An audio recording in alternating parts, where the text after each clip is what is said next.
Chapter 1. Why your brain loves to be lazy. Your brain is a master of efficiency. It always looks for ways to save energy, avoid discomfort, and keep you in a state of safety.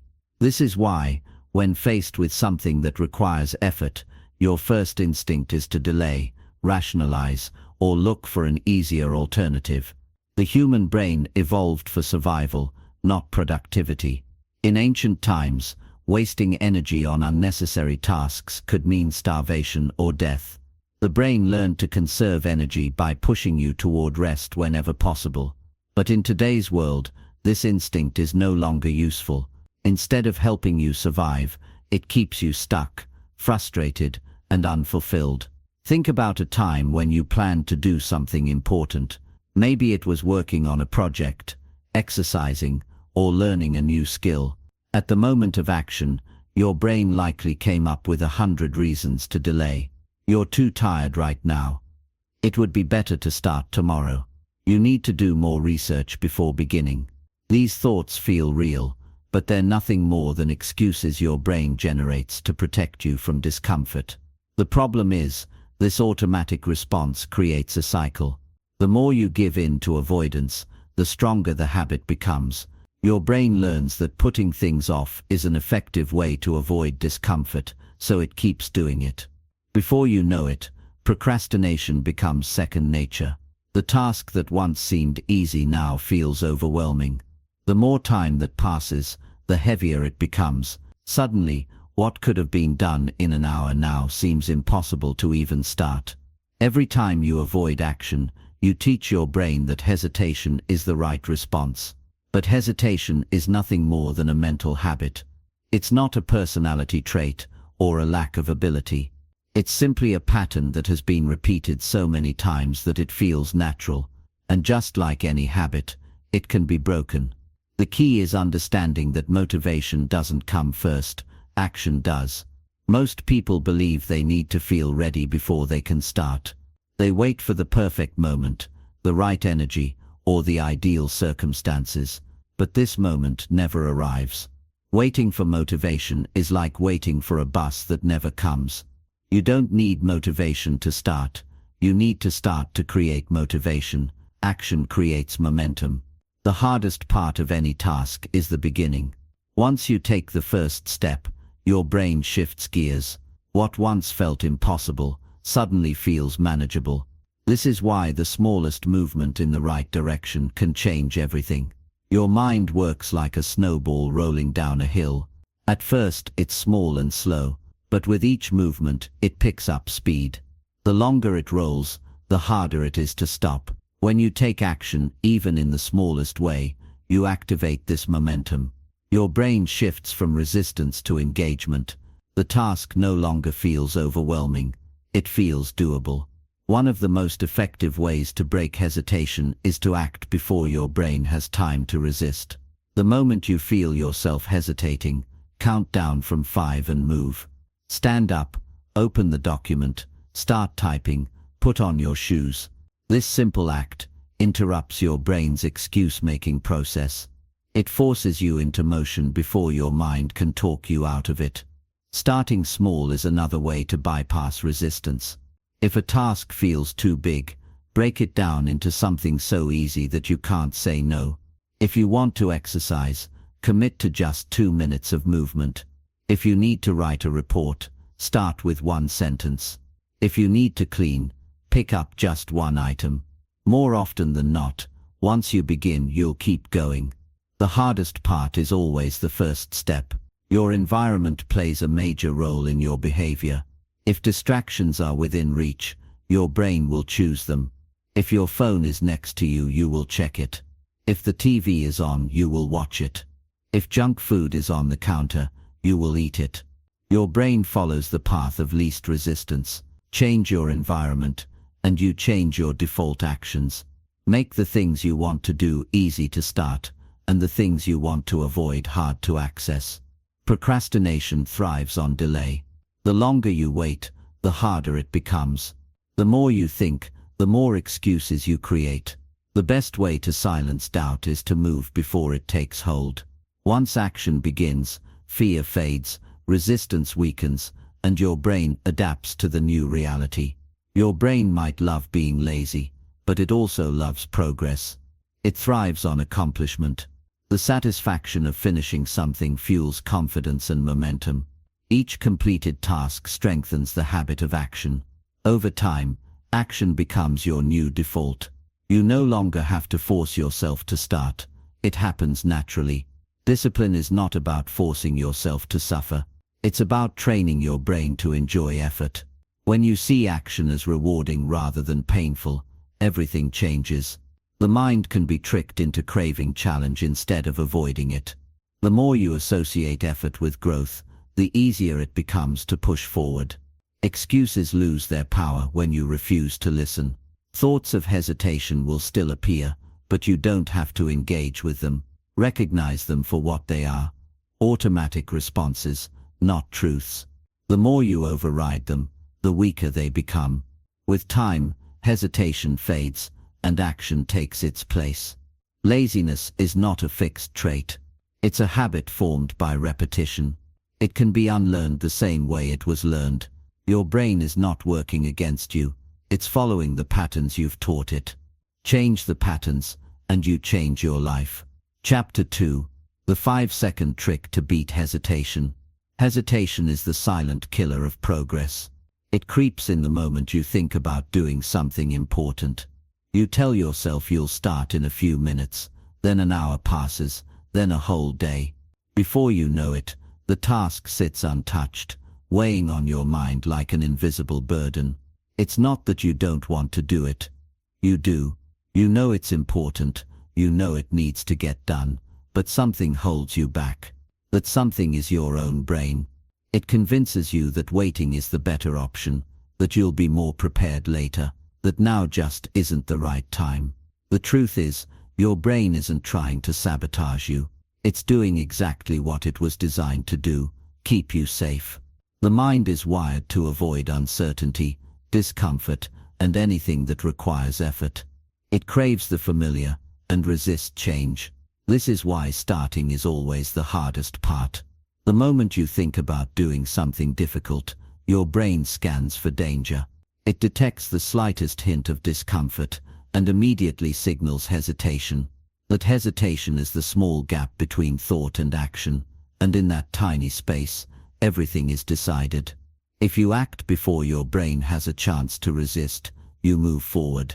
But if you hesitate, even for a few seconds, your mind starts looking for ways to pull you back into comfort. This is why most people never take the first step. They overthink, they wait for motivation, they delay until later, and later turns into never. The good news is, hesitation can be beaten. You don't need more time, more motivation, or the perfect conditions. You need a simple trick to bypass your brain's resistance. The trick is to act before hesitation has a chance to take hold. The moment you feel yourself pausing, you count down from 5 and move. 5, 4, 3, 2, 1, go. This breaks the cycle of overthinking and forces action before your brain can come up with an excuse.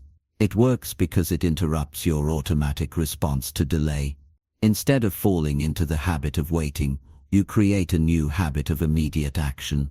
The more you do this, the more natural it becomes. Starting is never about feeling ready. It's about making the decision to move before your mind stops you. The longer you wait, the harder it gets. Action isn't something you think about, it's something you do. When you hesitate, you give your brain time to talk you out of it. The solution is to eliminate that time completely. The countdown method works because it shifts your focus from thinking to doing. It gives your brain a simple command that overrides doubt and fear. The moment you hit 1, you move. You don't question it, you don't negotiate, you don't wait for the perfect moment. You just go. Once you start using this trick, you'll notice something interesting. The task you were avoiding suddenly doesn't feel so bad. What once seemed overwhelming now feels manageable. This is because action changes the way your brain perceives difficulty. The hardest part of anything is the moment before you begin. Once you take the first step, momentum takes over. The task stops being a mountain and starts being a simple series of steps. People often think they need motivation to start, but motivation is unpredictable. Some days it's there, most days it's not. If you rely on motivation, you'll never be consistent. What you need instead is a system that forces action, even when you don't feel like it. The 5-second trick is that system. It removes the option to hesitate, replacing it with an automatic response. Over time, this builds a habit of instant action. Your brain stops associating work with pain and starts seeing it as normal. Every time you use this trick, you strengthen your ability to take control. The more you override hesitation, the weaker it becomes. Instead of getting stuck in cycles of procrastination, you become the kind of person who takes action without overthinking. You stop delaying and start doing. The more you act, the easier it gets. Your brain learns that effort is not something to be feared. It learns that starting is never as hard as it seems. Momentum is a powerful force. The more you move, the less resistance you feel. When you hesitate, your brain builds resistance. When you act, you break through it. The 5-second trick is a tool to shift you from stuck to moving in an instant. It removes the weight of indecision and replaces it with forward motion. The difference between people who succeed and those who stay stuck isn't talent, intelligence, or luck. It's the ability to act before hesitation wins. Successful people don't feel ready all the time. They don't wait for motivation or the perfect conditions. They start before they feel like it. They take the first step before their brain can stop them. That's what separates action takers from procrastinators. It's not about feeling inspired. It's about training yourself to move, even when you don't want to. Every time you feel yourself hesitating, remember that it's just a habit. It's not a permanent part of you. It's a learned behavior, and anything learned can be unlearned. The more you break the cycle of hesitation, the less power it has over you. The trick is simple. The next time you catch yourself pausing, count down from 5. The moment you reach 1, take action. Stand up, make the call, send the email, open the document, step outside. Whatever it is, do it before your mind has time to resist. Hesitation only lasts a few seconds. If you can beat it in that small window, you win. The 5-second trick is the easiest way to do that. It's fast, it's simple, and it works. It removes the need for motivation and replaces it with instant action. No more waiting, no more excuses, no more overthinking. Just 5, 4, 3, 2, 1, go. Chapter 3.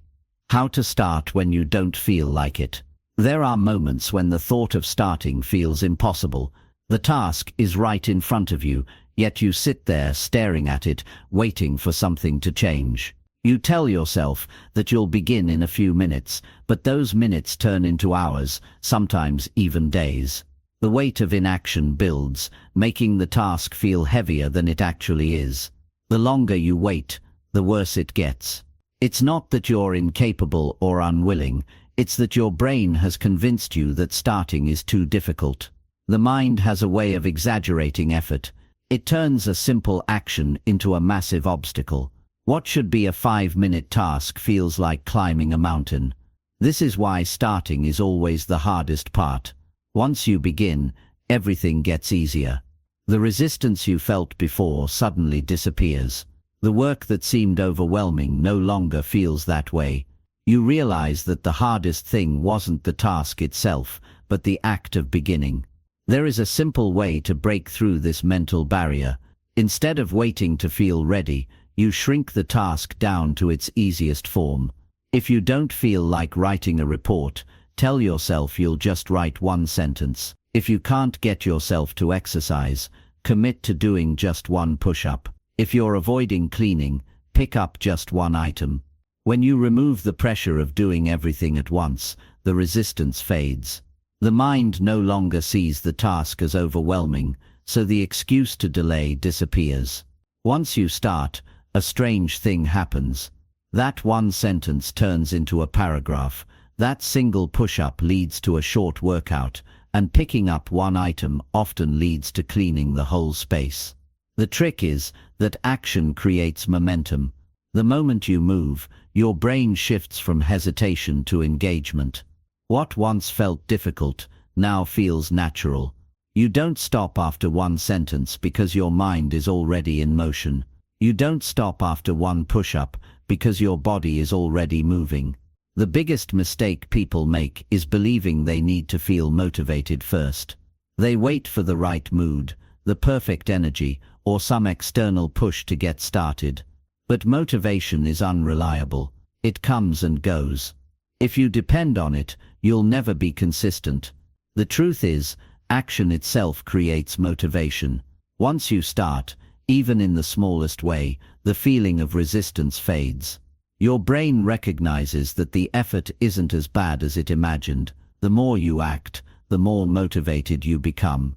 If you want to break free from procrastination, you must stop negotiating with yourself. The moment you decide to do something, you act immediately.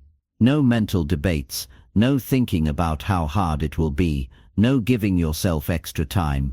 The more you think, the more excuses you'll create. The mind is clever. It will always find reasons to delay. If you don't give it time to do that, you take control. There will always be days when you don't feel like doing anything. Waiting for the perfect mood is a trap. The key is to focus on showing up, even when you don't feel like it. Even if you don't do your best work, even if it's not perfect, even if you only put in a small effort, it still counts. What matters is that you start. Progress is built on consistency, not perfection. Your brain naturally resists discomfort. It will always push you toward what is easy, familiar, and safe. But the moment you push back, the resistance weakens. Every time you start, despite not feeling like it, you train your mind to respond differently. Over time, taking action becomes automatic. You stop seeing tasks as obstacles and start viewing them as simple steps. The less you hesitate, the more natural it becomes to get things done. It's easy to get stuck in a cycle of overthinking. The more you analyze, the harder it becomes to move. Action is the only way to break this cycle. Instead of planning endlessly, instead of worrying about the perfect approach, you take the first step. No matter how small, no matter how imperfect, movement is the only thing that matters. Thinking about progress does nothing. Only action moves you forward. Your environment also plays a role in how easily you start. If distractions are nearby, your brain will always choose them. If your phone is next to you, you will check it. If the TV is on, you will watch it. If junk food is in sight, you will eat it. Your brain follows the path of least resistance. If you want to make starting easier, design your space in a way that removes distractions and makes the right choice effortless. Place your workout clothes where you can see them, keep your workspace clean, and make the first step as easy as possible. The less effort required to start, the more likely you are to take action. Every day you face small decisions that determine whether you move forward or stay stuck. Do you hit snooze or get out of bed? Do you start the task or delay it? Do you make an excuse or take action? These moments may seem insignificant, but they shape your habits, your mindset, and ultimately your life. Success isn't built on huge bursts of motivation. It's built on small, consistent actions that over time lead to big results. The hardest part of anything is the beginning. Once you start, the resistance fades. The work stops feeling like a burden and starts feeling like progress. The secret is not to wait until you feel like it. The secret is to start in the smallest way possible. Shrink the task, remove hesitation, eliminate distractions, and act before your brain has time to resist. The more you do this, the more natural it becomes. Before you know it, action is no longer something you force yourself to do. It's simply who you are. Chapter 4. How to trick yourself into loving hard work.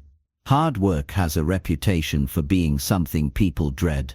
It's often seen as exhausting, frustrating, and something to be avoided whenever possible. Most people don't struggle because they lack goals or ambition. They struggle because they don't enjoy the process of getting there. If something feels like a punishment, you'll resist it. If it feels like something forced upon you, you'll find ways to escape. The key to long-term success isn't just about discipline or willpower.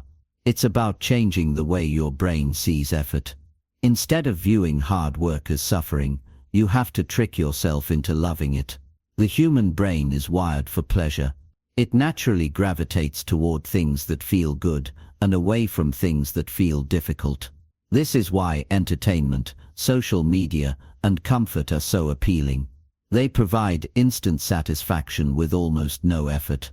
Hard work, on the other hand, often comes with delayed rewards. You don't immediately see results, and your brain doesn't get an instant hit of satisfaction. But if you can find a way to connect effort with pleasure, you'll remove the resistance. One of the easiest ways to shift this mindset is by making the process more enjoyable. People who love what they do aren't forcing themselves to work, they've simply found a way to make it rewarding. The work itself may be challenging, but they've attached meaning, purpose, or excitement to it. If you approach your tasks with dread, every moment will feel like a struggle. If you find ways to make the experience engaging, the difficulty fades into the background. Your brain releases dopamine when it anticipates pleasure. This is why people get addicted to social media, junk food, or video games. There's an expectation of immediate reward. But dopamine isn't just about mindless entertainment. It can be used as a tool for motivation. If you start associating progress with pleasure, your brain will begin craving effort. Instead of working against you, it will push you forward. Small wins create this effect. Every time you make progress, celebrate it. Acknowledge even the smallest achievements. When your brain starts to connect effort with a sense of reward, hard work stops feeling like something to avoid. Another way to rewire your perception of effort is by shifting your identity. If you see yourself as someone who dislikes hard work, you'll avoid it. If you define yourself as someone who thrives in difficult situations, you'll embrace it. The way you talk to yourself matters. If you constantly tell yourself that work is miserable, that you're lazy, or that you're bad at staying focused, those thoughts become your reality. But if you start believing that you're someone who enjoys the challenge, someone who takes pride in effort, your brain will follow. People act in alignment with their identity. When you shift from thinking, "I have to do this," to "this is who I am," everything changes. The struggle with hard work often comes from focusing too much on the end result. When you only care about the finish line, every step feels like an obstacle. But if you can shift your focus to the present moment, the work itself becomes more engaging. Athletes don't only train for the competition, they learn to love the training itself. Writers don't just aim for a finished book, they fall in love with the process of writing. If you can train yourself to find satisfaction in the effort, you'll no longer need motivation to keep going. The process itself will become the reward. There's also power in making things a game. The brain loves challenges, puzzles, and competition. If a task feels like a dull chore, your mind will resist it. But if you can turn it into a personal challenge, it becomes something engaging. Gamifying your progress can make even the most tedious work feel exciting. Set small milestones, track your progress, and create personal challenges. Instead of seeing hard work as a burden, make it something you're eager to conquer. Energy plays a huge role in how you perceive effort. If you're constantly exhausted, everything will feel harder than it actually is. The brain is part of the body, and when the body is drained, motivation disappears. Sleep, nutrition, movement, these aren't just side factors, they directly impact your ability to push through discomfort. When you take care of your body, hard work stops feeling so overwhelming. Your environment also shapes how you feel about effort. If you're surrounded by distractions, negativity, or a space that drains your energy, work will always feel like a struggle.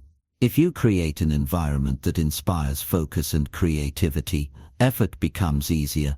The people around you matter as well. If you spend time with those who complain about work, you'll start seeing it as a burden too. But if you surround yourself with people who embrace challenges, that mindset will rub off on you. The key to long-term success isn't about forcing yourself to work harder through sheer willpower. It's about making hard work feel rewarding.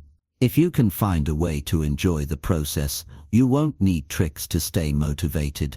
You'll naturally want to keep going. Progress itself becomes addictive. The more you associate effort with a sense of satisfaction, the easier it becomes to show up every day. At the end of the day, hard work is unavoidable. The question isn't whether you'll face challenges, it's how you'll approach them. If you see effort as suffering, every step will feel like a battle. But if you can train your brain to enjoy the challenge, you'll develop a mindset that makes success inevitable. It's not about forcing yourself to work, it's about changing the way you see the work itself. When you do that, discipline stops feeling like a chore and starts feeling like freedom. Chapter 5. The Identity Shift. Becoming an Action Taker. Who you believe you are determines what you do. Every action, habit, and decision you make is shaped by the identity you hold. People who see themselves as procrastinators will always find ways to delay. Those who believe they lack discipline will struggle to stay consistent. The way you define yourself becomes a self-fulfilling prophecy. If you want to take action effortlessly, you have to shift your identity. You must see yourself as the kind of person who does the work without hesitation. When you make this shift, productivity stops feeling like something you force yourself to do. It becomes natural. Most people try to change by focusing on actions alone. They set goals, create schedules, and try to force new habits. But if deep down they still see themselves as someone who struggles with motivation, their efforts won't last. Behavior follows identity. When your actions align with the person you believe you are, they feel effortless. If there's a conflict between your identity and your habits, you'll always struggle to stay consistent. A person who sees themselves as a runner doesn't have to convince themselves to go for a jog. It's simply what they do. A writer who believes in their craft doesn't sit around waiting for inspiration. They write because that's who they are. The easiest way to create lasting change is not by forcing yourself to act differently, but by becoming someone for whom those actions are second nature. Your brain constantly looks for proof to reinforce your identity. If you believe you're bad at staying focused, you'll unconsciously notice every time you get distracted. If you see yourself as lazy, you'll find evidence of your laziness. But this process also works in your favor. When you start to act like the person you want to become, your brain collects evidence that reinforces that new identity. Every time you complete a task on time, you prove to yourself that you're someone who takes action. Each time you push past resistance, you build the belief that you're someone who follows through. Change doesn't happen in an instant, it happens through small moments that add up over time. One of the most powerful ways to shift your identity is by focusing on the process rather than the outcome. Many people tell themselves they'll believe in their new identity once they achieve a big result. They think they'll feel like a disciplined person once they've worked hard for months. But the truth is, identity shifts happen in the small, everyday choices. You don't need to achieve something huge to become an action taker. You become one by taking action, even in the smallest ways. Each decision reinforces who you are. If you write one page today, you are a writer. If you show up for a workout, you are an athlete. If you complete one task without procrastinating, you are productive. The transformation happens in these small moments, not just in the final achievement. Your words shape your reality. If you constantly say, "I'm bad at staying focused," or "I always procrastinate," your brain accepts these as facts. But if you start telling yourself a different story, your actions will follow. Saying, "I'm becoming the kind of person who takes action immediately," shifts your mindset. It reminds your brain to look for proof that supports this new belief. Every time you follow through on a task, no matter how small, you strengthen that identity. The more you reinforce this narrative, the more automatic your actions become. Your environment also plays a crucial role in shaping your identity. The people you surround yourself with influence the way you see yourself. If you spend time with those who complain about work and avoid responsibility, you'll absorb that mindset. But if you surround yourself with people who take action and hold themselves accountable, that behavior will start to feel normal. Your physical space matters too. If your environment is cluttered and full of distractions, your brain associates it with inaction. But if you create a space that encourages focus and productivity, your identity begins to shift. Small changes in your surroundings can reinforce the person you want to become. Momentum is the key to solidifying a new identity. When you take even one small action, it builds energy that makes the next step easier. Many people believe they need motivation to get started, but motivation actually comes from movement. Once you begin, your brain naturally wants to continue. This is why the first step is always the hardest, but once you take it, everything flows more easily. Every time you act in alignment with your new identity, you make it stronger.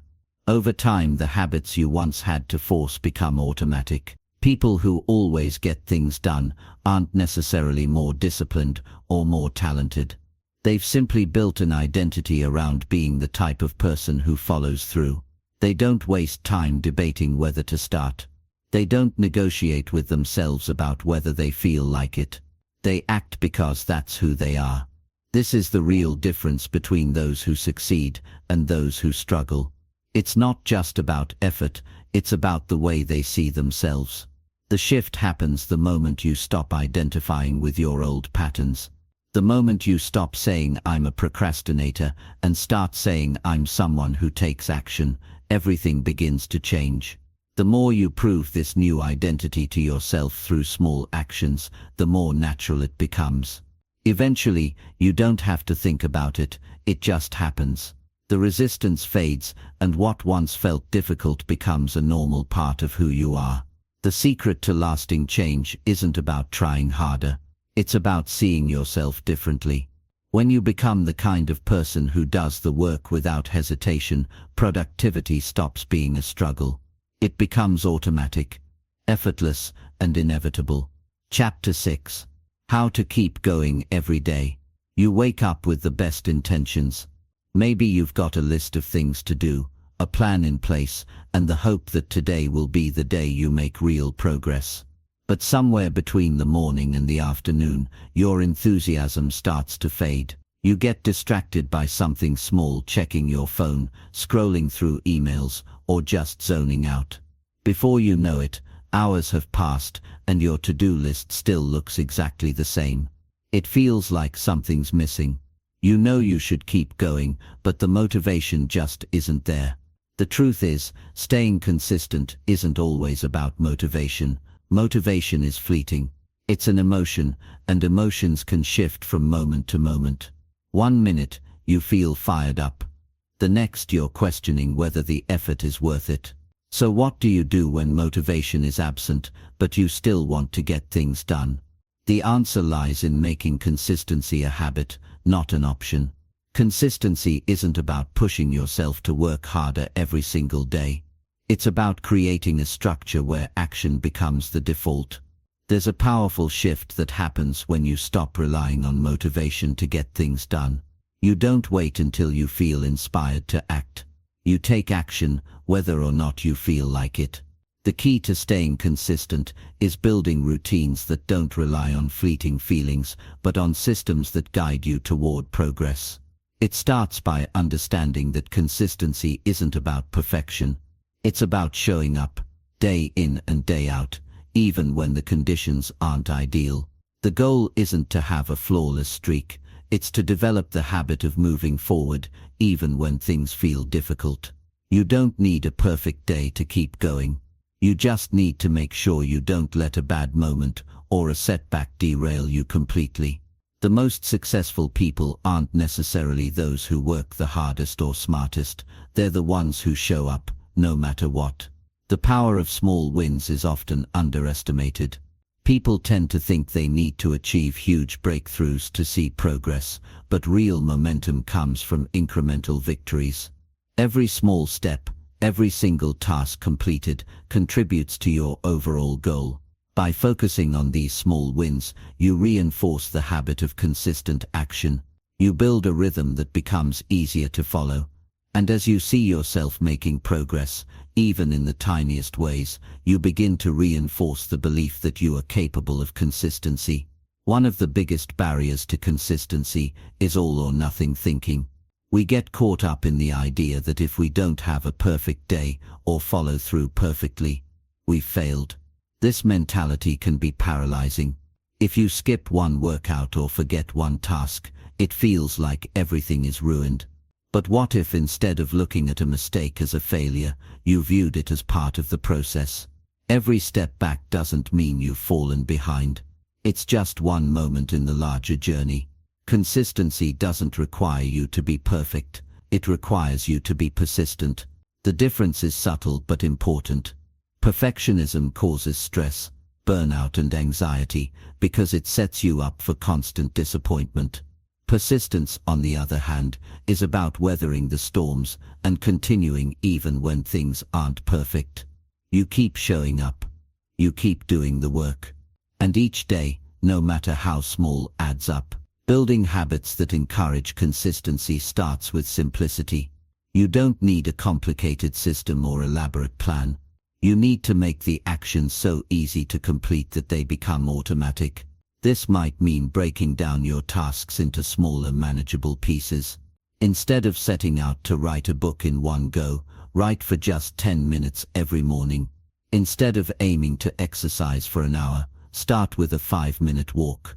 Over time, these small actions add up and eventually become part of your daily routine. Another key to consistency is setting yourself up for success in the simplest way possible.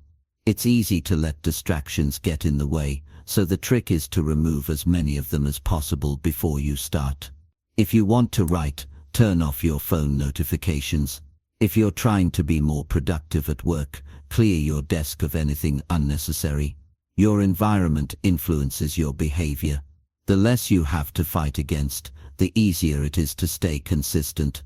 Sometimes we fail to stay consistent because we're not fully connected to why we're doing something in the first place. Without a clear reason, it's easy to drop off when the going gets tough. Reconnect to your purpose. Why is this task important to you? What's the bigger goal behind it? When you understand the deeper why, it becomes easier to make the everyday effort feel worthwhile.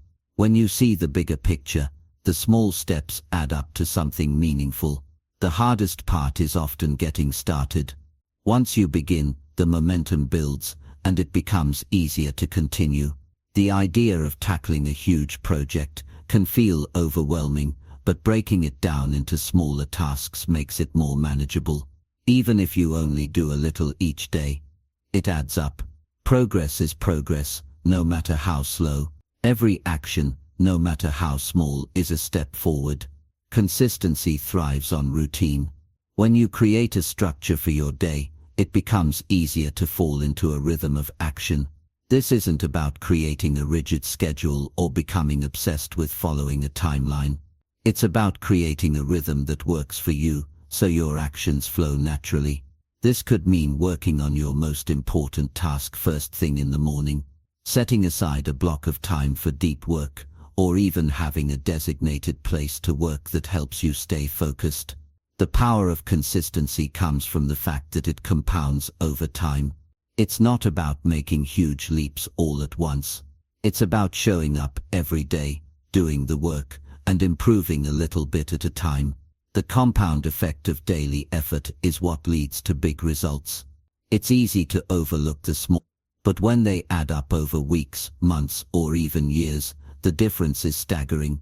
You can't see it immediately, but with each step, you're getting closer to your goal. Staying consistent isn't always easy.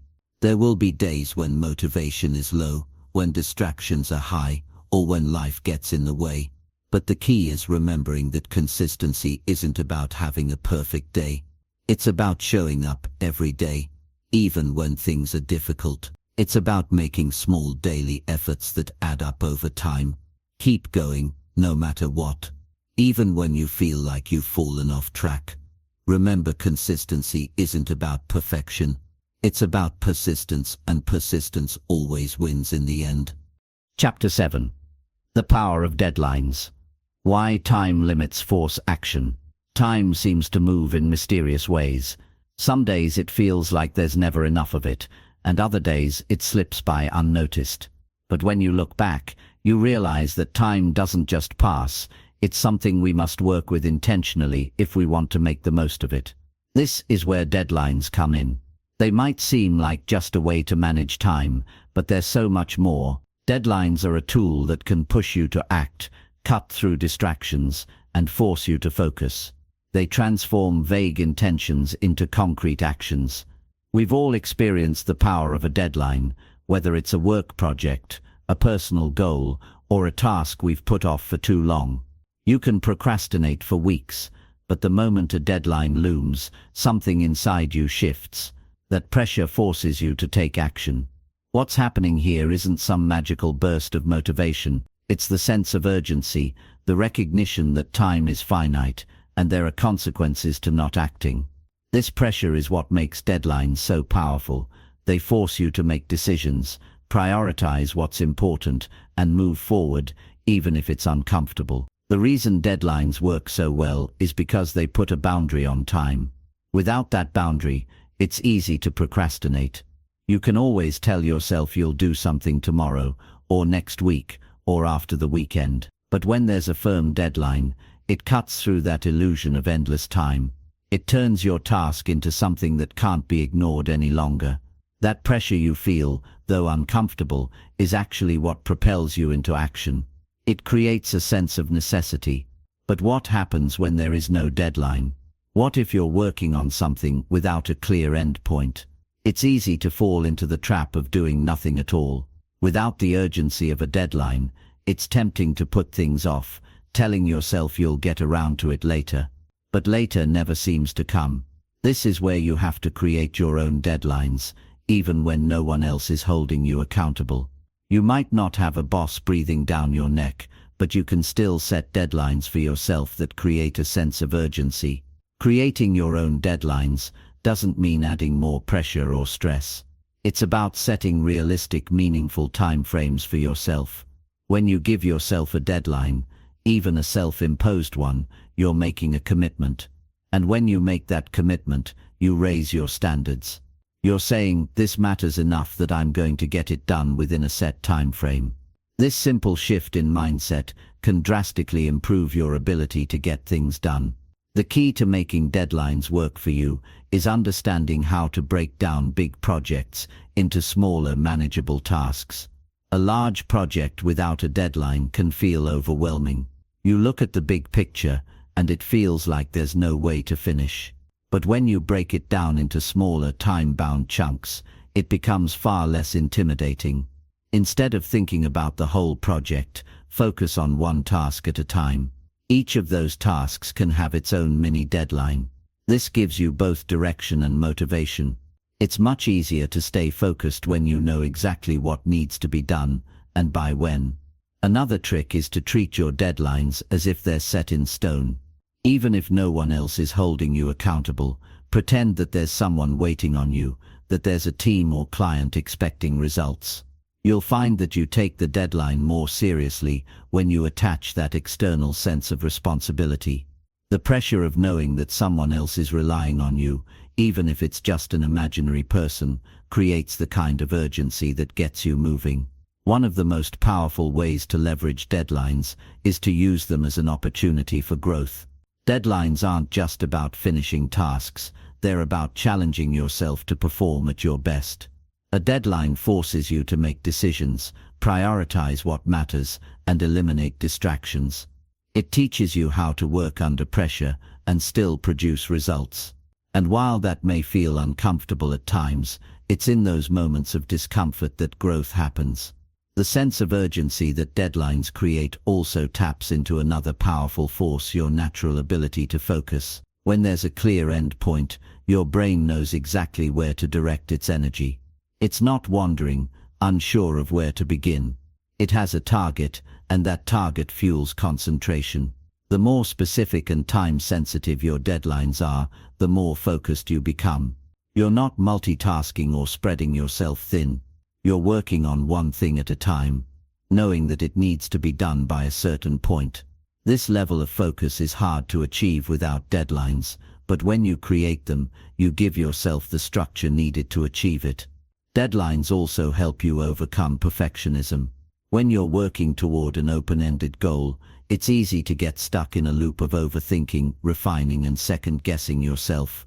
You want everything to be perfect before you submit or share your work. But perfectionism can paralyze you. Deadlines force you to move forward. They encourage you to finish, even if the task isn't perfect, because the deadline is non-negotiable. You learn to let go of the idea that everything needs to be flawless, and instead focus on making progress. One of the most important lessons about deadlines is that they don't just work when you're racing toward the finish line. They also help you manage your time and energy over the long term. By breaking larger goals into smaller time-bound steps, you're pacing yourself. You're not waiting until the last minute to get everything done. Instead, you're setting up a series of smaller deadlines that allow you to work steadily without the stress of cramming everything into one final push. It's a more sustainable way of achieving your goals, and it's a technique that can be applied to any project, no matter how big or small. Even when deadlines seem impossible or overwhelming, there's a way to work with them. If you're faced with a daunting deadline, break it down even further. Ask yourself, what's the smallest thing I can do right now that moves me closer to this deadline? Maybe it's a 5-minute task. Maybe it's an email to get the ball rolling. Whatever it is, taking that first small step makes the deadline feel less intimidating. Each small action adds momentum, and before you know it, you've made significant progress toward your goal. The beauty of deadlines lies in their simplicity. They give you direction, they force you to take action, and they teach you how to prioritize. But they're not just about getting things done, they're about making the process more effective, less stressful, and more rewarding.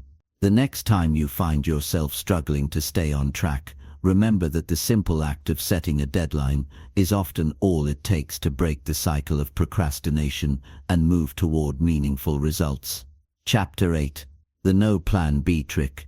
When you commit to a goal, there's often a part of you that wants to keep your options open. You think to yourself, if this doesn't work out, I'll just try something else. It feels safe to keep a plan B in the back pocket, just in case plan A doesn't go as expected. But the truth is, holding onto that safety net might be the very thing preventing you from achieving success in the first place. It's easy to believe that having a fallback option is the smart thing to do, but in reality, it weakens your resolve and your commitment to the task at hand. When you leave yourself an escape route, you're subconsciously telling your brain that failure is an option. You're hedging your bets, not fully committing to the process. That backup plan is like an invisible safety net that cushions the blow when things get tough. And while it might sound reassuring, it's also what keeps you from pushing yourself beyond your limits. The more you entertain the idea of a plan B, the less likely you are to give plan A everything you've got. The people who succeed in life are the ones who have burned their bridges to the escape route. They don't have a fallback option because they understand that commitment is the key to success. When you remove the possibility of failure from your mind, you stop hesitating and start taking action. Without a plan B, the only way forward is through your current plan. It's a powerful shift that forces you to find solutions, adapt and move forward no matter what. It's not about being reckless or abandoning all logic. It's about being fully immersed in the process. When you're truly committed to a goal, you stop thinking about what happens if it doesn't work. Instead, you focus entirely on the present moment, the task at hand, and the steps that need to be taken right now to make it happen. You become more resourceful, more determined, and more creative when you no longer have the option to walk away. A big part of this commitment comes from trusting yourself and your abilities. If you have a plan B, you're essentially saying, I don't trust myself enough to make plan A work, so I'll keep a backup. But when you let go of that safety net, you begin to develop real trust in your ability to handle whatever comes your way. It's this trust that drives you forward. The idea of eliminating plan B also applies to how you approach your daily habits. Often, we have a backup plan for our routines, something like, if I don't get to my workout today, I'll just do it tomorrow. But we know that tomorrow rarely comes, especially if you've already given yourself an excuse. What if, instead of a backup, you simply committed to showing up today, regardless of the circumstances? If you truly commit to something, you stop looking for alternatives. You don't give yourself permission to make excuses. And when things don't go perfectly, you don't throw in the towel or retreat to plan B. You adjust, adapt, and keep moving forward. The key is to stay locked in on the goal and eliminate the option of quitting altogether. When you create a plan and stick with it, you'll be amazed at how many challenges you can overcome. Often, the biggest obstacles aren't the ones we can't overcome, they're the ones we never even attempt because we haven't committed fully. By keeping a fallback plan in place, we prevent ourselves from seeing what's possible when we go all in. Think about the people who achieve remarkable things. They don't have a plan B. They don't sit around thinking, what if this doesn't work out? Instead, they trust the process and give their best effort, even when things don't go as planned. They're able to adjust, find new solutions, and keep going. By removing the safety net, they create a sense of urgency, and that urgency is often the catalyst that pushes them through obstacles. It's also important to recognize that you don't have to have everything figured out from the beginning. You don't need to know every single detail of how you're going to achieve your goal before you start. The key is commitment. The more committed you are to your goal, the more clarity you'll gain as you move forward. You don't need a fallback plan because the act of showing up and putting in the work will help you find the answers along the way. What this really comes down to is a decision. You can decide to stay committed and let go of the idea of plan B. This decision isn't about being impulsive or acting recklessly, it's about being clear in your focus. You commit to the path, and then you take each step with purpose. When you give up the option of failure, you remove the hesitation that keeps you stuck. At first, letting go of a plan B might feel scary. After all, it's natural to want to have an escape route, something that can save you if things don't go the way you expect.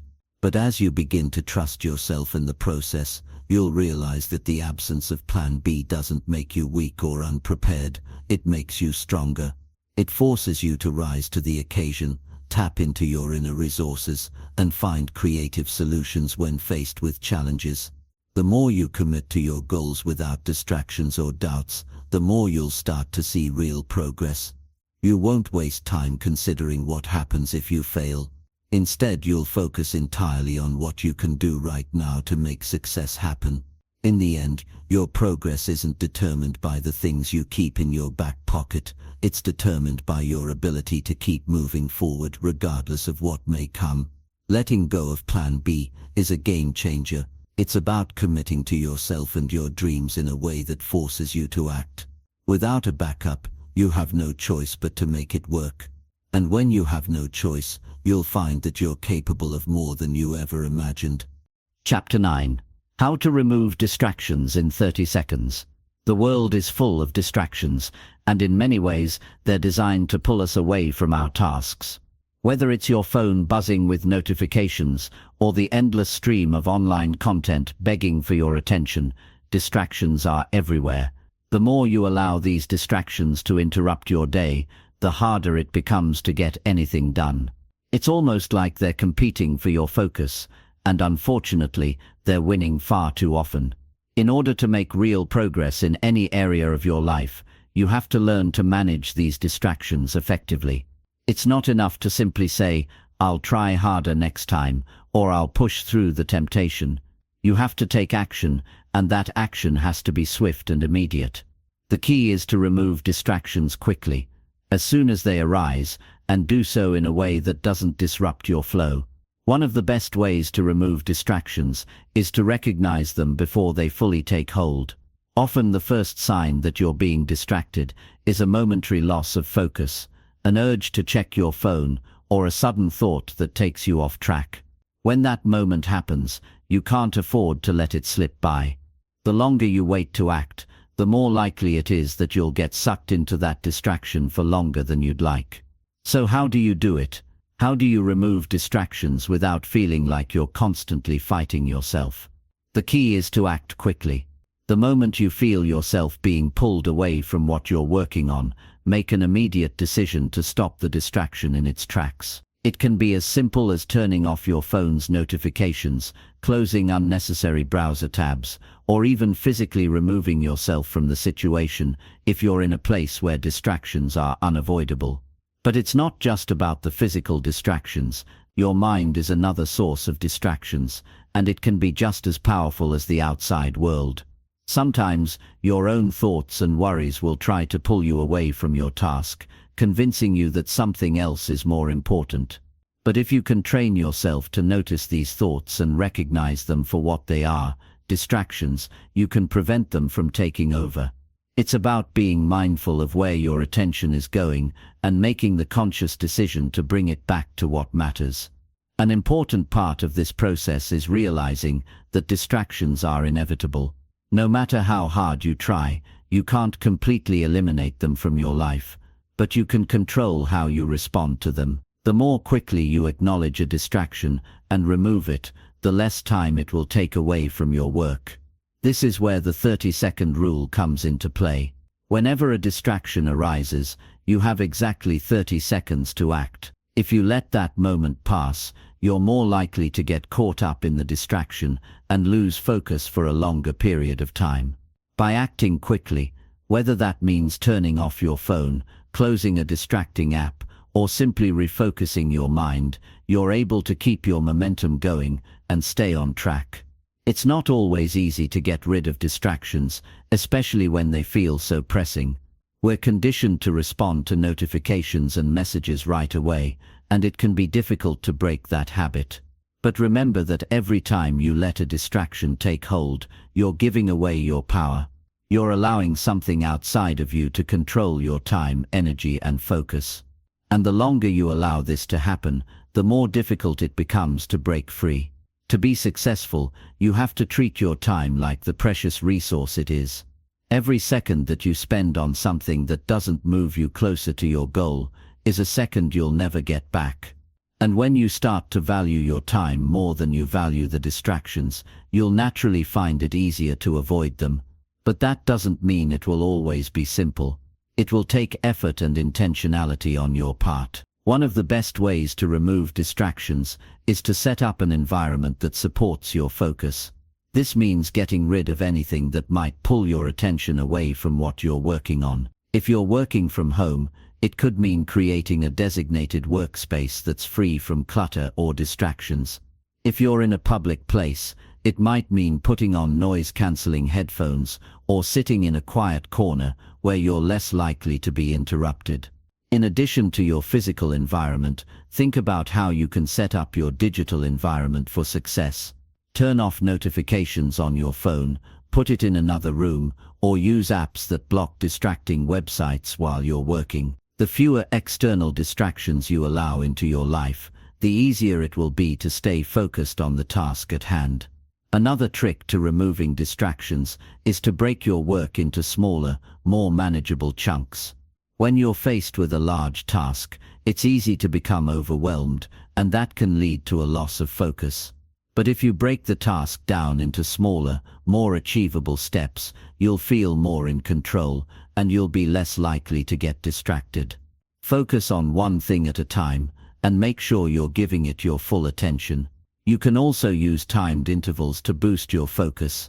The Pomodoro technique, for example, involves working in short bursts of focused effort, typically 25 minutes, followed by a short break.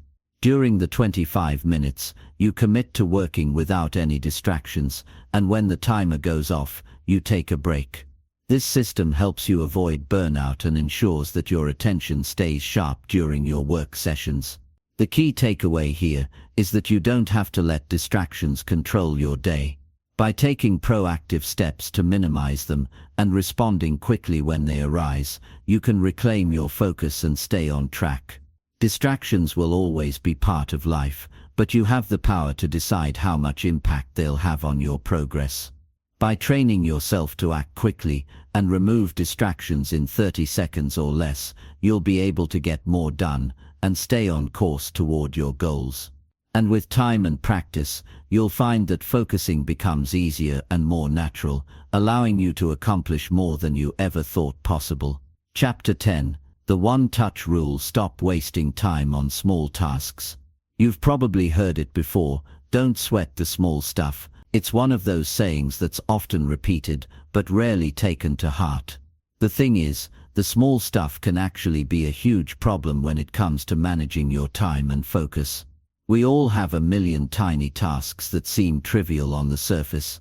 Answer an email, file a document, make a quick phone call, but the reality is, these small tasks have a sneaky way of draining our attention and energy.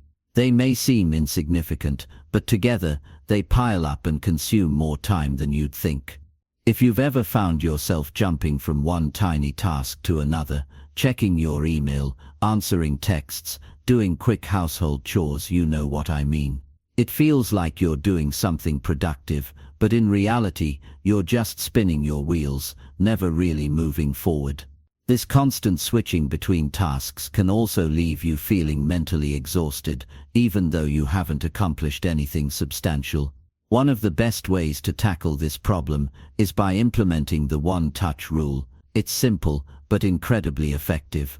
The idea is that once you touch a task, you either complete it or set it aside for later. There's no room for procrastination or second-guessing. The moment you start on something, you either finish it immediately or delegate it. And by immediately, I mean within a short window of time. Think no more than a few minutes. How many times have you found yourself putting something off because it seemed like a minor task that you'd deal with later? The problem with this approach is that later rarely comes. The small tasks pile up, and soon, you're faced with a mountain of things to do, most of which could have been handled in the time it takes to make a cup of coffee. The one-touch rule flips this on its head. You make the decision to deal with something right away, even if it's only for a couple of minutes. Here's how it works in practice. Let's say you open your email inbox and see a message from a colleague asking you to look over a document. If you're like most people, your initial instinct might be to read the email, make a mental note to check the document later, and then move on to something else. But with the one-touch rule, you don't allow yourself to get away with this. The moment you read the email, you take action. If it's something you can do in less than 2 minutes, replying with a quick answer, reviewing a document, or handling the task at hand, you do it then and there. The beauty of this approach is that it eliminates the build-up of small nagging tasks that constantly distract you. Instead of allowing your inbox to become a constant source of stress, you treat each email as an opportunity to either deal with it immediately or put it in its proper place. You'll find that this reduces mental clutter, which frees up your focus for more important tasks. But the one-touch rule isn't limited to email. It applies to all the small tasks that tend to clutter up your day. Every time you find yourself doing something that only takes a few minutes, whether it's responding to a text message, handling a minor request from a friend, or tidying up a small area, ask yourself if you can do it right now. The answer is almost always yes. Instead of putting it off or adding it to your to-do list, you take care of it and move on. One of the common excuses people give for not applying the one-touch rule is that they don't want to interrupt their flow. They're working on something important and don't want to be distracted by these small tasks. While it's true that deep work requires uninterrupted focus, the key is knowing when to take care of these smaller tasks without letting them derail your productivity. You can still manage small tasks efficiently without breaking your concentration. The The one-touch rule is about building the discipline to handle things immediately without allowing them to build up and distract you later. By doing this, you prevent a minor task from becoming a major distraction that derails your focus later in the day. Let's say you're in the middle of a big project, deeply focused on the task at hand. You get a text or a quick notification on your phone. Now, if you follow the one-touch rule, you know that you have two choices: either deal with it quickly or ignore it until your work session is over. If you decide to deal with it, you don't let yourself fall into the trap of checking your phone endlessly or letting the distraction derail you. You respond, move on, and get back to your original task without any lingering interruptions. Another key aspect of the one-touch rule is recognizing when something doesn't need your attention at all. We tend to have a knee-jerk reaction to every little thing that crosses our path, whether it's an email, a message, or a small chore. We feel like we need to handle everything right away, but the truth is, not everything is urgent. Sometimes the best thing you can do is ignore a task until it becomes truly important. The one-touch rule helps you identify these moments where letting go of something until later is the best course of action. The one-touch rule is particularly useful when it comes to decluttering your mind. When you leave things unfinished or allow them to pile up, it creates mental clutter that inhibits your focus and energy. By using this rule, you make sure everything gets dealt with immediately and decisively, which helps you maintain a sense of control over your day. And this sense of control is essential if you want to stay motivated and productive.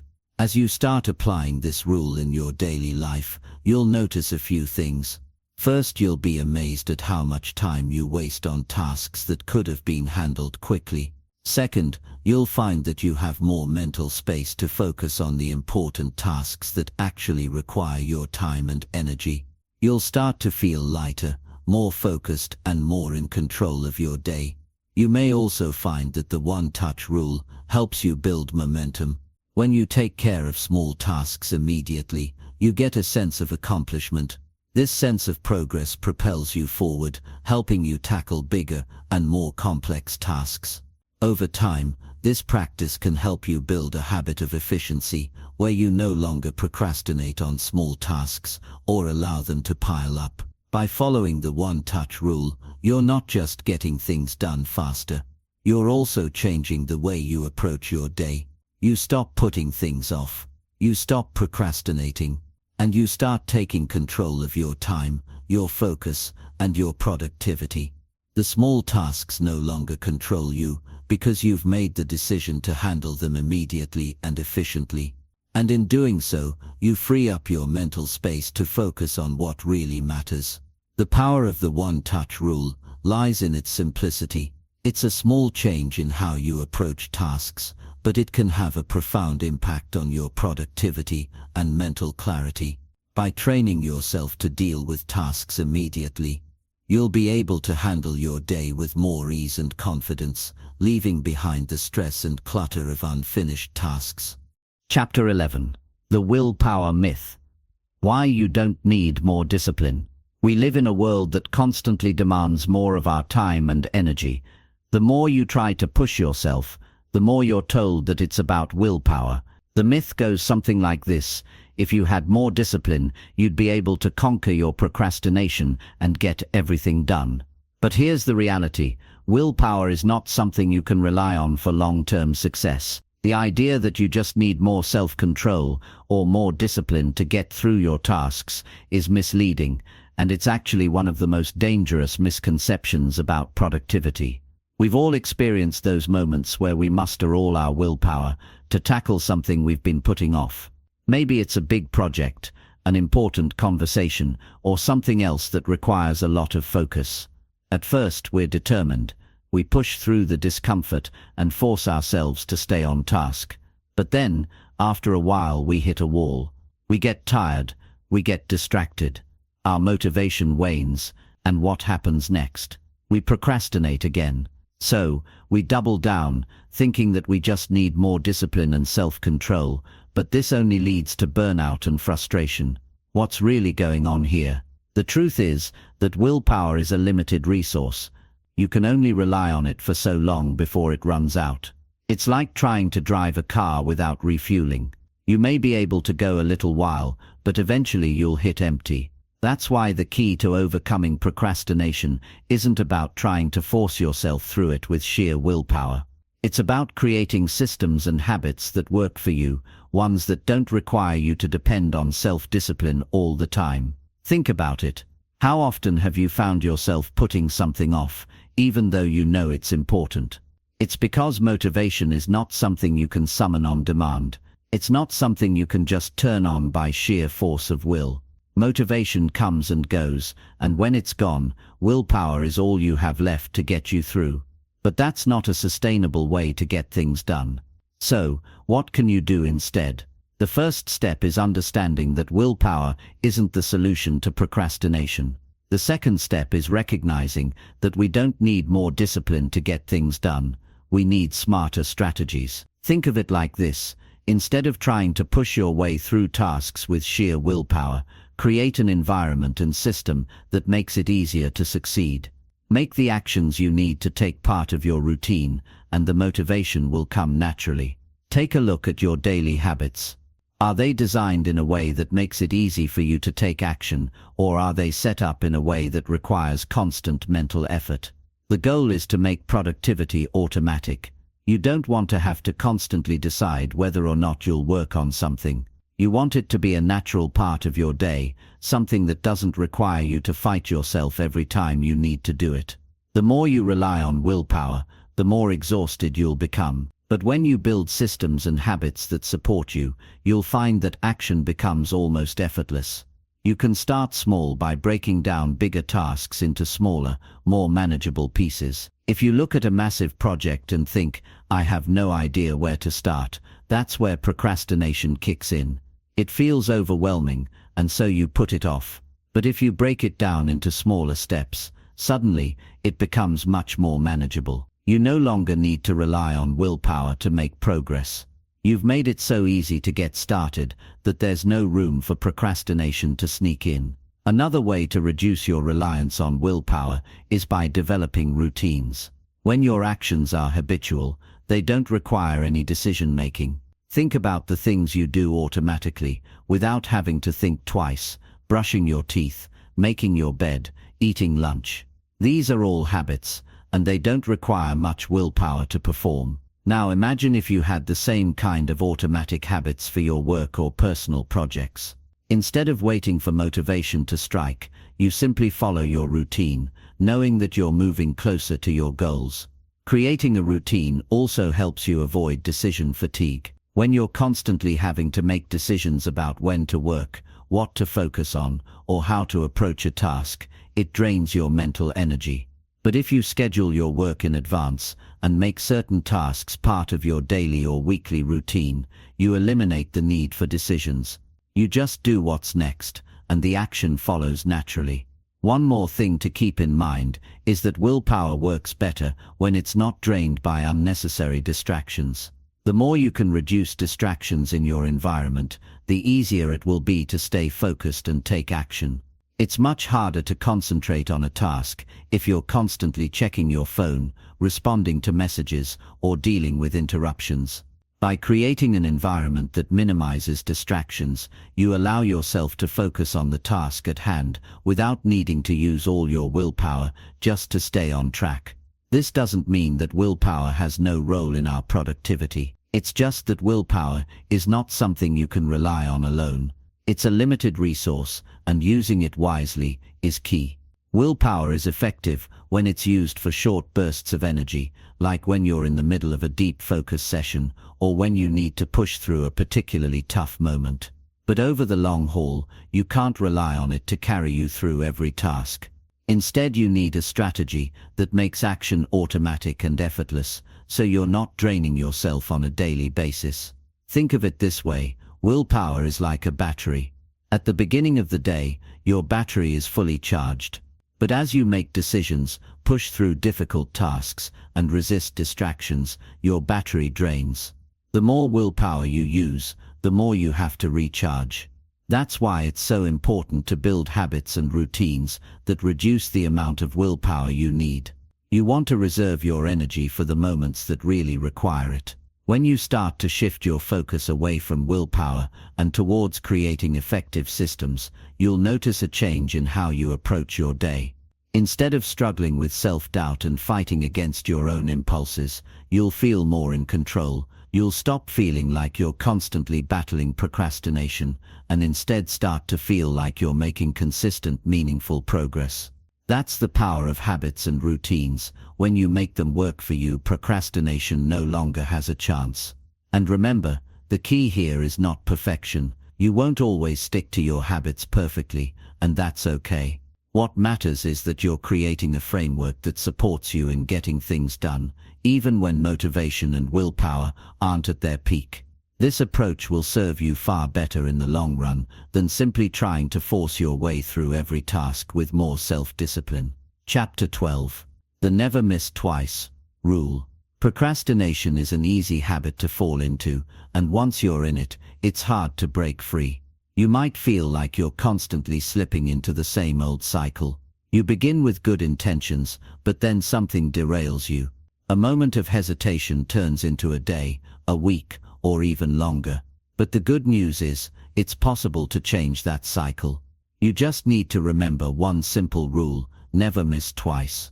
This rule is deceptively simple, yet incredibly powerful. It works because it cuts through the complexity of behavior change. It's easy to let one mistake turn into two, and then two turns into a habit, and before you know it, you're right back where you started. The idea behind never miss twice is that if you slip up once, that's okay. It happens. But the key is not to let it slide into a pattern. You're allowed to miss a day, but don't let that turn into two. Once you miss twice, you've given yourself permission to fall into the habit of missing more often, and the momentum you've built starts to break down. The first step is recognizing that you're human, and humans slip up. It's part of the process. If you're trying to form a new habit or change an old one, you'll have moments where you falter. That's not a failure. That's part of the journey. The real test is what happens after you slip up. Do you use that as an excuse to quit entirely, or do you get back on track as soon as you can? The never miss twice rule means that when you slip up, you don't let it define your progress. You don't let it become an excuse to give up altogether. Instead, you focus on getting back to your routine the very next time you're able. Think of it like falling off a bike. The first time you fall, you may feel embarrassed or frustrated, but you don't stop trying to ride. You get back up, and you try again. If you were to let that first fall stop you, you'd never learn how to ride.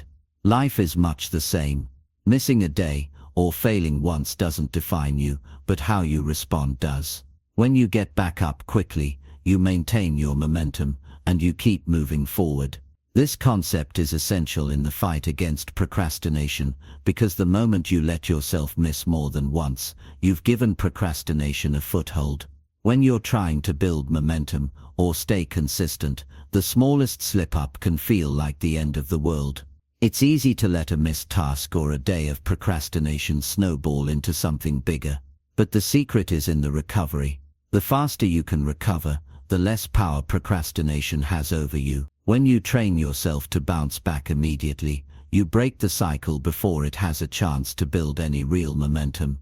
Another powerful aspect of never miss twice is how it helps prevent all or nothing thinking. This is a trap that many people fall into. They think that if they can't do something perfectly, they shouldn't do it at all. One missed day becomes a justification to quit entirely, and the progress you've made feels like it's been wiped out.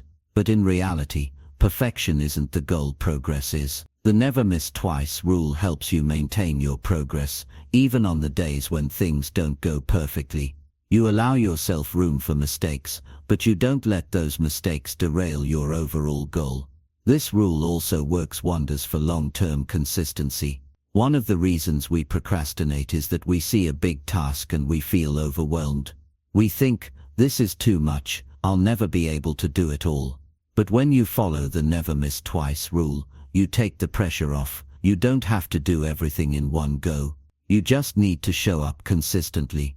If you can't do everything today, that's fine. Just don't skip 2 days in a row.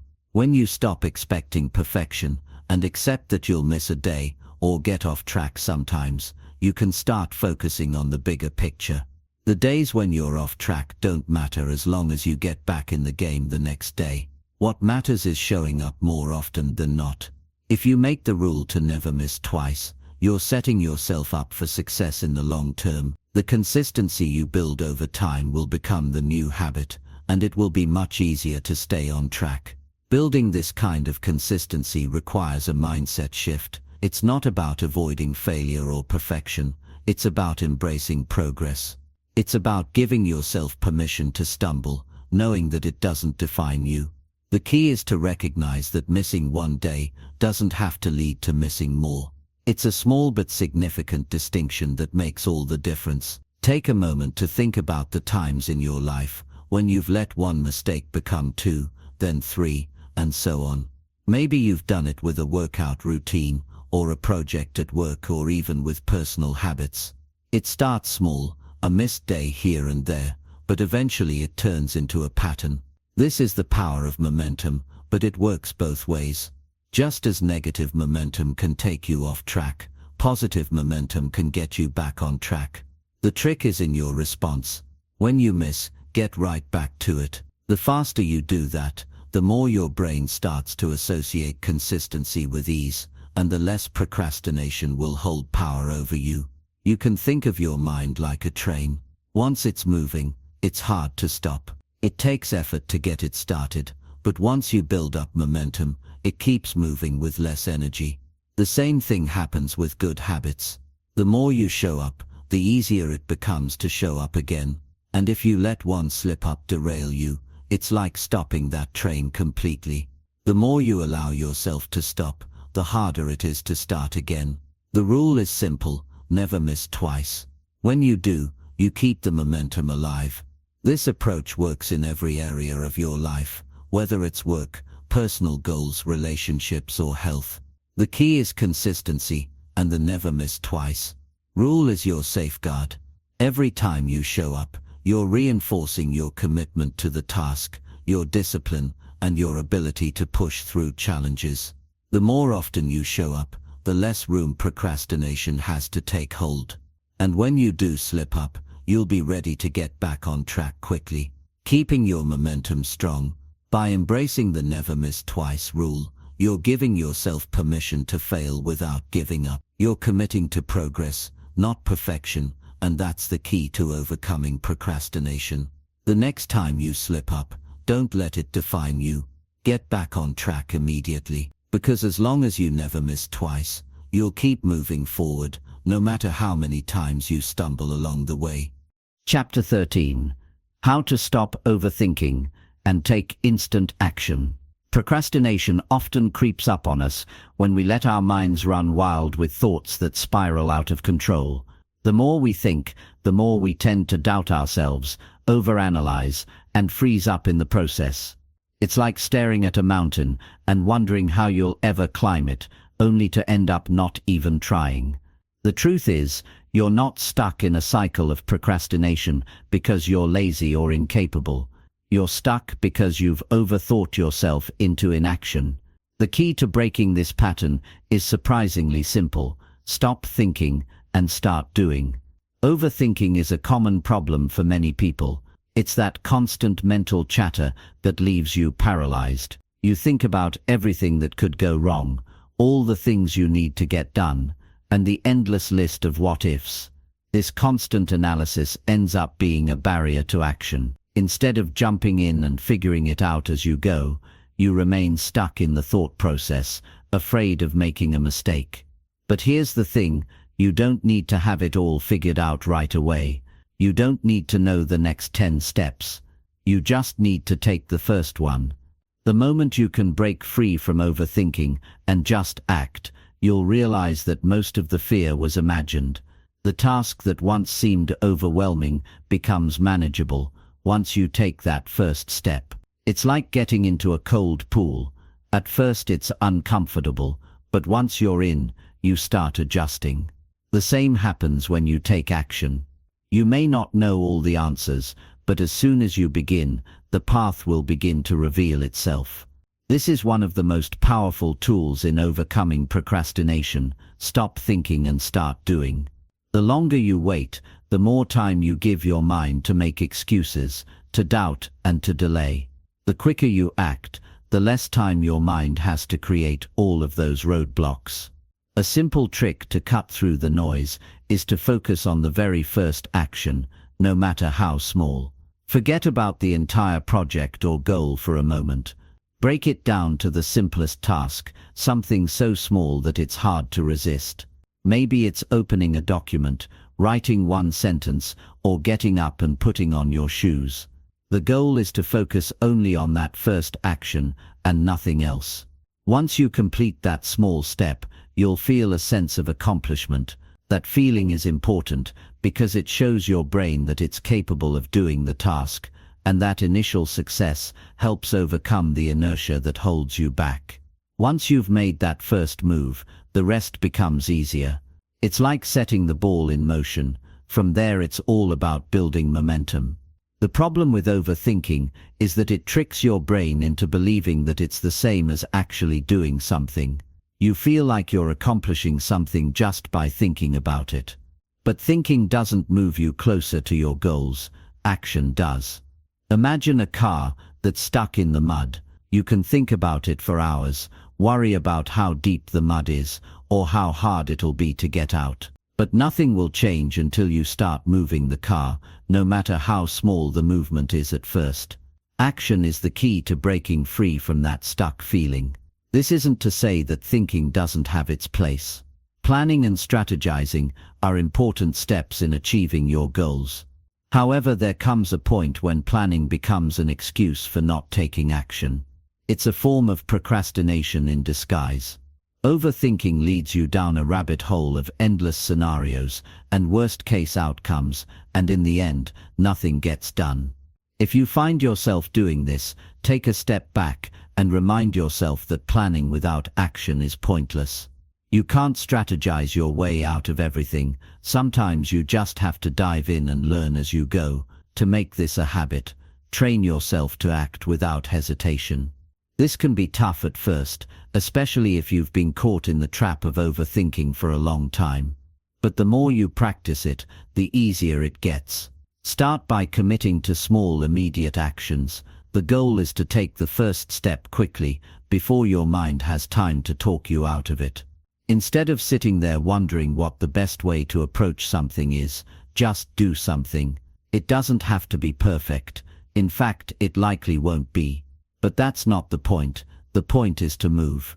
The more you do this, the more you'll see that action leads to clarity. You don't need to have all the answers up front.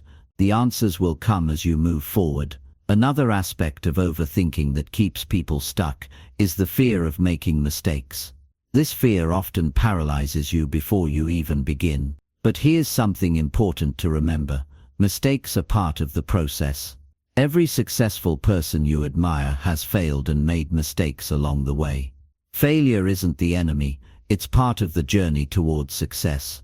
So instead of fearing mistakes, embrace them. Each mistake is a lesson, a chance to grow.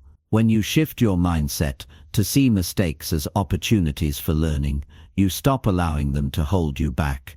Now consider how you might feel when you finally take action. At first it might feel uncomfortable or even scary. But as you begin to move forward, you'll realize that most of the things you were worried about were not as big of a deal as you thought. The task becomes more manageable because you're actively engaging with it. And in the process, you gain confidence. Every time you take that first step, you prove to yourself that you are capable, and that confidence compounds. The next time a task arises, you won't hesitate as much because you've built a history of taking action, no matter how small the task. The real beauty of stopping overthinking and starting to act is that it sets you free. You break out of the loop of analysis and paralysis. You take back control of your time and energy. And when you make this a regular practice, procrastination loses its grip on you. Every time you push through the urge to overthink and take action instead, you strengthen your resilience and your ability to follow through. It may seem small at first, but those small steps lead to big results. Over time you'll look back and see that you've not only accomplished more, but you've also become someone who doesn't wait for the perfect moment, because you know that the best moment to act is always right now. Chapter 14. The secret of people who always get things done. Some people always seem to get things done. No matter the task, no matter how difficult, they just seem to power through and keep pushing forward. If you've ever wondered how they do it, the truth is simpler than it appears. They've figured out something important. They've mastered a fundamental principle of success that everyone can learn. And it doesn't require magic, luck, or a special talent, just a consistent way of thinking and acting. The secret is not about being perfect or having everything figured out from the start. It's not about waiting for the right mood or the perfect conditions. The secret lies in one powerful habit: action. Successful people don't overcomplicate things. They don't wait for motivation to strike or for things to fall into place. They take action. And the more action they take, the easier it gets. It sounds simple, right? But the power of consistent action is the foundation of everything they do. When you're always taking action, you shift the focus from the outcome to the process. This takes the pressure off. Instead of getting lost in the endless worries about whether you're doing the right thing or if it's going to work out, you focus on the small, manageable steps in front of you. You build momentum, and with momentum comes progress. The more progress you make, the more motivated you feel, and the more motivated you feel, the more you do. It's a cycle that feeds itself, but it starts with that first step, that initial choice to take action. Successful people have learned to embrace the small tasks, the ones that don't feel glamorous or exciting. They understand that consistency is the real secret weapon. They don't wait for big opportunities to come knocking at their door. They create their own opportunities by consistently showing up, no matter how small the task or how little progress they seem to be making. Over time, those small steps add up. The compound effect of consistent action transforms them from people with great ideas to people who get things done. It's easy to get caught up in the idea that success comes from a burst of brilliance, a sudden wave of inspiration, or some rare moment of genius. But in reality, success comes from showing up every day, doing the work, and making incremental improvements. It's not about waiting for everything to be perfect or hoping for motivation to appear. It's about putting in the effort, even when you don't feel like it. Even when the task seems boring or insignificant, it's about doing the work because you know that consistency pays off. The key to making this work for you is shifting your mindset. Stop seeing action as something that's reserved for only the most exciting or urgent tasks. Instead, see it as a way of life. Successful people don't view tasks through the lens of motivation. They don't wait for the perfect moment to act. They act now. They focus on the process, not the outcome. They understand that action, no matter how small, is what propels them forward. When you start taking consistent action, something magical happens. You start building confidence. Every small action you take reinforces the belief that you can get things done. And that confidence becomes a driving force. The more confident you become, the more you push yourself to take action. It's a self-reinforcing cycle. You take action, you see results, and those results give you the confidence to take even more action. It's not about waiting for external motivation to push you forward. It's about creating your own momentum. Another important aspect of consistent action is resilience. Success is rarely a straight line. There will be setbacks, mistakes, and obstacles along the way. But the key is not to let these obstacles stop you. Successful people know that failure isn't the end of the road, it's part of the process. When you take action regularly, you learn to bounce back faster. You don't get stuck in your mistakes, you learn from them and move on. The more you fail and get back up, the stronger you become. It's the act of consistently getting back in the game that leads to success, not the avoidance of failure.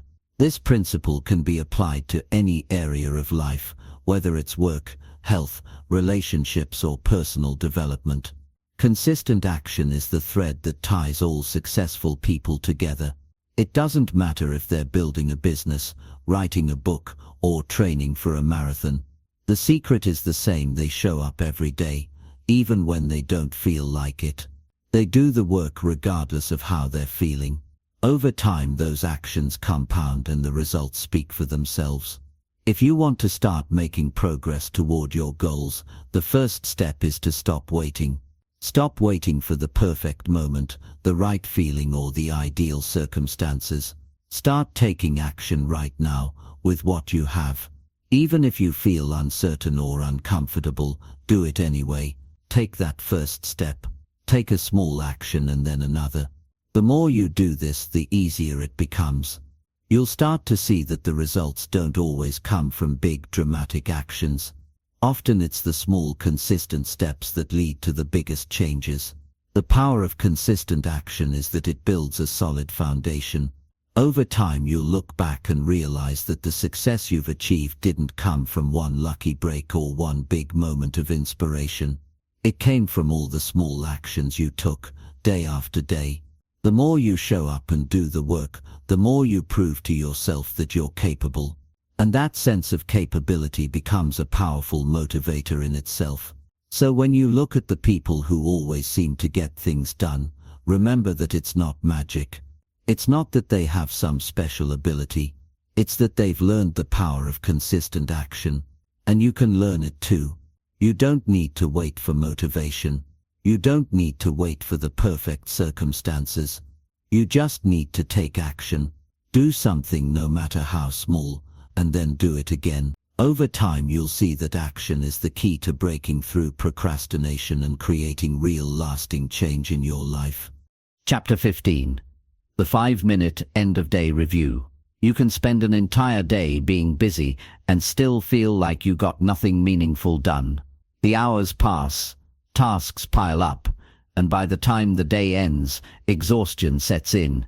Yet there's this nagging feeling that nothing truly moved forward.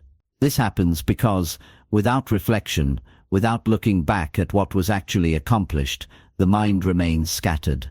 The key to real progress isn't just in doing, it's in understanding what was done, what worked, and what needs to be improved. The process of reviewing your day isn't just a productivity hack, it's a mindset shift that helps you take control of your time instead of letting it control you. Most people underestimate how powerful a simple 5-minute habit can be. The tendency is to either ignore the past entirely or dwell on mistakes without extracting anything useful from them. But reflection isn't about judgment, it's about clarity. It's about recognizing patterns, seeing where time was wasted, acknowledging where energy was well spent, and making sure the next day is better than the last. The difference between those who stay stuck and those who grow isn't in how hard they work, it's in how well they learn from their own experience. When you start reviewing your days consistently, you begin to notice small things that you might have otherwise ignored. The distractions that stole your focus. The moments where you hesitated when you should have acted. The unnecessary overthinking that delayed decisions. Noticing these patterns gives you power, because once you see them, you can change them. When the day ends, the mind is often either restless or exhausted. Some people feel guilty about what they didn't do, while others are too drained to even think, but the mind needs closure. It needs a signal that the day is complete, that everything has been processed, and that tomorrow can start fresh. Without this, stress builds up. Unfinished tasks carry over like extra weight. Loose ends create mental clutter, making it harder to focus when the next day begins. The simple act of reviewing the day and setting a clear plan for the next prevents this. It's like organizing your thoughts, the way you'd organize a messy desk. Things stop feeling overwhelming because everything has a place. One of the most effective ways to make reflection a habit is to ask yourself a few simple but powerful questions. What did I accomplish today? What could I have done better?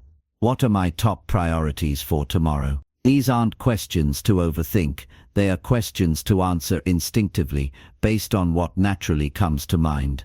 If you start doing this daily, patterns emerge. You start seeing what consistently holds you back. You start recognizing what actions lead to the most progress. It's like having a personal coach in your own head, guiding you towards smarter decisions without needing anyone else's input. The beauty of this habit is that it doesn't require much effort. It's not about writing long journal entries or analyzing every small detail. 5 minutes is enough. 5 minutes to pause, reflect, and reset. In those 5 minutes, you give yourself the opportunity to process everything without carrying unnecessary stress into the next day. You give yourself a mental checkpoint, a way to separate one day from the next, so that every morning begins with a clear direction, instead of scattered thoughts. Many people think that productivity is about squeezing more tasks into their day, but real productivity is about doing the right things consistently. If you don't reflect, you don't know if you're moving in the right direction. You might be busy, but busyness without progress is just another form of procrastination. When you take the time to look at what's working and what's not, you gain control over your results. You stop relying on random bursts of motivation and start creating a system that ensures success, even on days when you don't feel like putting in the effort. People who consistently grow are those who pay attention to their own progress. They don't just work blindly, they take note of what's effective and what isn't. They adjust their approach based on real experience, not just theory. And they don't see mistakes as failures, they see them as lessons. When you review your day, you train your brain to think this way. Instead of getting frustrated about what didn't go well, you start asking, what can I learn from this? And that shift in mindset makes all the difference. A common mistake people make is believing that small habits like this won't make a difference. But that's the same thinking that keeps people stuck in cycles of procrastination. Change doesn't happen overnight. It happens through small, consistent actions that compound over time. 5 minutes of reflection might seem insignificant, but done daily, it reshapes the way you think and act. It creates awareness, and awareness is what leads to change. When you become more aware of how you spend your time, how you react to challenges, and what truly moves you forward, you naturally start making better choices. One of the biggest benefits of this habit is the sense of closure it brings. Instead of carrying unfinished thoughts and worries into the night, you end the day with a sense of completion. The brain works best when it knows what to focus on. When you reflect on what was done and set a clear intention for the next day, your subconscious keeps working in the background. You wake up with clarity instead of confusion. You start the day already knowing what matters, instead of wasting the first few hours figuring it out. Building this habit doesn't require discipline, it just requires consistency. It's easy to skip, easy to tell yourself it's not necessary. But the people who master their time, who stay focused, and who achieve their goals are the ones who hold themselves accountable. They make reflection part of their routine, not as an extra task, but as a necessary step toward improvement. The real transformation happens when this stops feeling like something you should do, and starts feeling like something you can't go without. That's the reason successful people are so intentional with their time. They don't just live reactively, going through each day without thinking. They take control of their time by reflecting, adjusting, and improving. They recognize that growth isn't just about what you do, it's about what you learn from what you do. If you want to move forward, if you want to stop feeling stuck, start by paying attention to your own patterns. 5 minutes a day is all it takes to gain clarity, make adjustments, and start showing up as the